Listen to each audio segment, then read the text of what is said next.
کہ ایک طرف اللہ مل رہا تھا تو اس کے لیے سر کٹنا ہے تیار، بچے ذبح ہوں گے تیار، خاندان اجڑ جائے گا تیار، کہ اللہ مل رہا ہے۔ اللہ ملا تو سستا سودا۔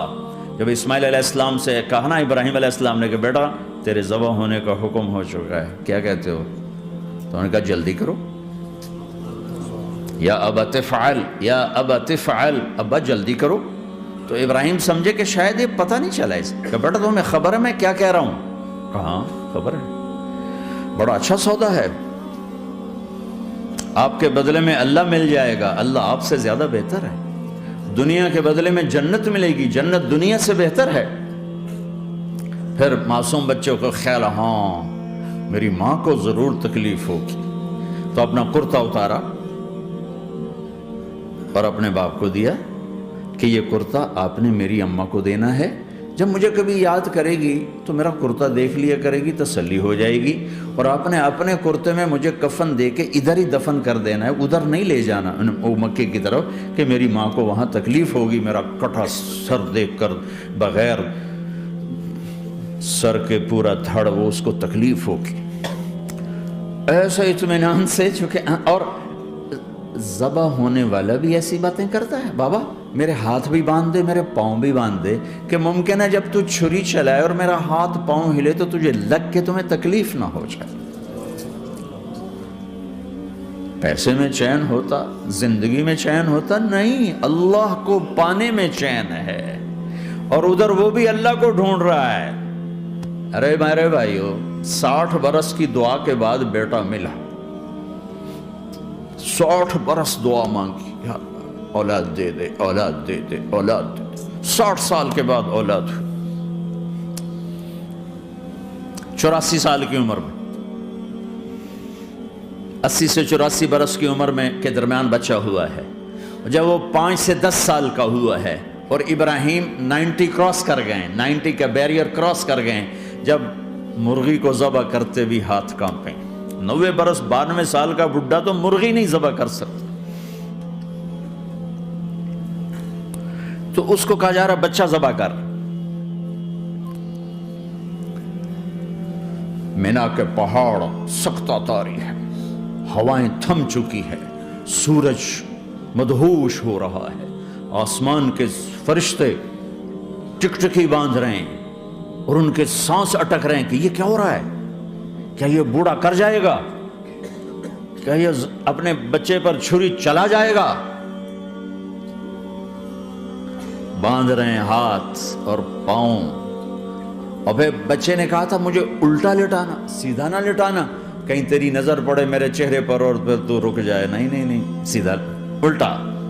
تلہ للجبین، اسماعیل کی وصیت کو قرآن نے بیان کیا، ماتھا ان کے گھٹنے کو ان کی کمر پہ رکھا اور ایسے سر کے بال پکڑے، ایک ہاتھ میں چھری ایک ہاتھ میں سر کے بال، اور یوں آسمان کو دیکھا، اور یوں تھوڑا سا اوپر اٹھایا نا تاکہ نیچے سے چھری چلائے۔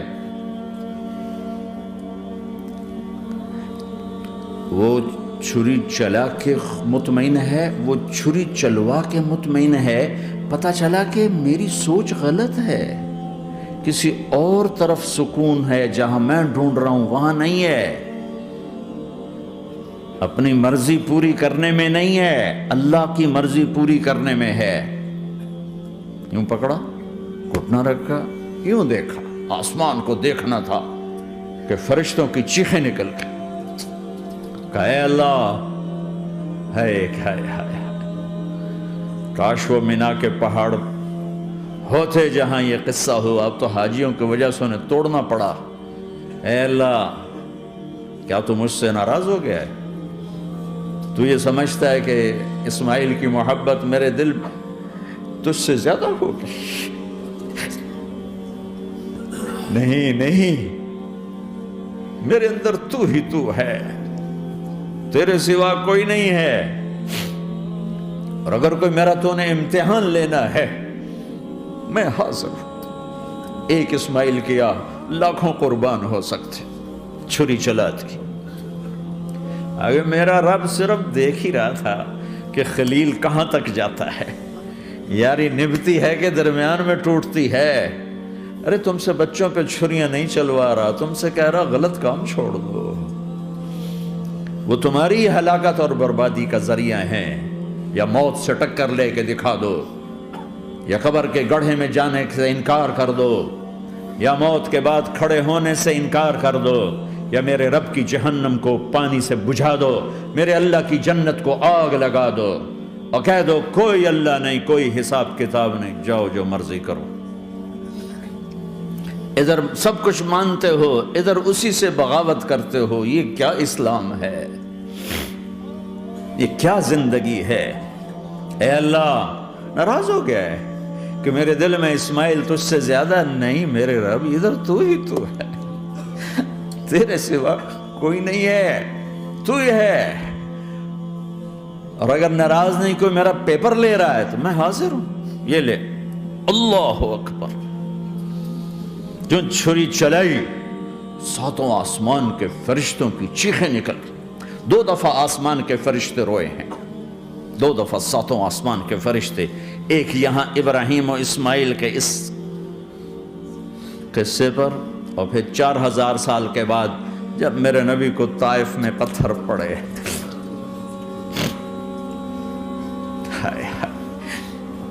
جس کے وجود کی قسمیں کھاتا ہے لعمرک، جس کے چہرے کی قسمیں کھاتا ہے والضحی، جس کی زلفوں کی قسمیں کھاتا ہے واللیل اذا سجا، جس کے منہ سے نکلے بول کی قسمیں کھاتا ہے وقیلہ، تیرے بول کی قسم، جس کے شہر کی قسم کھاتا ہے وہذا البلد الامین، جس کی صفائی پیش کرتے ہوئے قسمیں کھاتا ہے والنجم اذا ہوا ما ضل صاحبکم وما غوا، جس کی رسالت پر قسمیں کھاتا ہے یاسین والقرآن الحکیم انک لمن المرسلین، جس کے اخلاق پہ قسمیں کھاتا ہے نون والقلم وما یسطرون ما انت بنعمت ربک بمجنون وان لک لاجرا غیر ممنون وانک لعلی خلق عظیم، جس کی صفائی پیش کرنے کے لیے خود آگے بڑھتا ہے، نبی کو موقع نہیں دیتا، خود آگے بڑھتا ہے، خود آگے.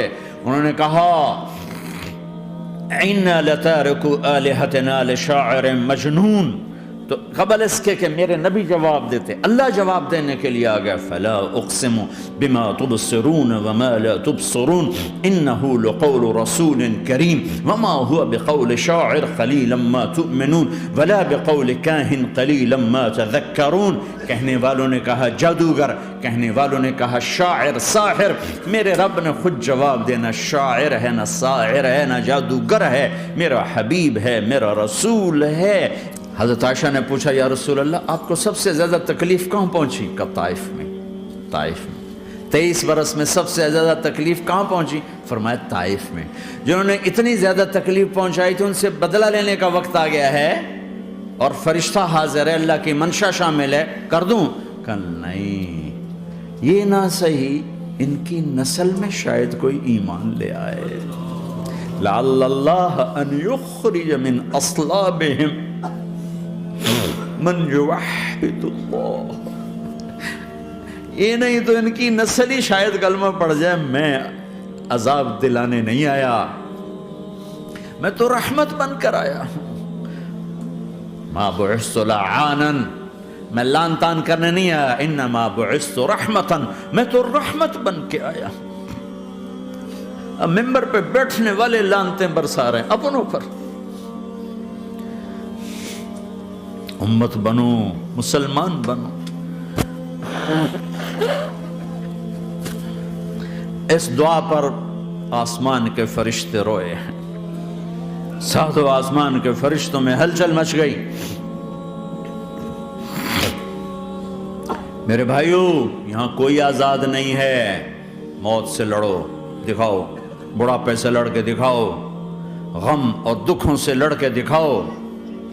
یہاں پابند بن کے چلو اس اللہ کے جس کی شہنشاہی ہے، اس اللہ کے جس نے مجھے بنایا، اس اللہ کے پابند بنو جس نے مجھے آنکھوں کا نور دیا، زبان میں بول دیا، جسم میں طاقت دی، عقل کو سمجھنے کے اوصاف دیے. اس اللہ کے پابند بن کے چلو جس نے قرآن کو اتارا، جس نے دھرتی کو بچھایا، جس نے آسمان کو اٹھایا، جو موت دینے والا ہے، جو موت کے بعد اٹھانے والا ہے، اس اللہ کے پابند بن کے چلو جو میرے جسم کو چورا چورا کرنے والا ہے، میری ہڈیوں کو ریت کی طرح ذرہ ذرہ کرنے والا ہے، اس اللہ کی مان کے چلو جو پھر مجھے میرے اس پارا پارا وجود کو پھر جمع کرنے والا ہے، اس اللہ کے سامنے جھکو جو قبروں کو پھاڑ کر مجھے پھر کھڑا کرنے والا ہے، اس اللہ کے سامنے جھکو جو ساری آدم کی مردہ نسل کو دوبارہ زندہ کرنے والا ہے،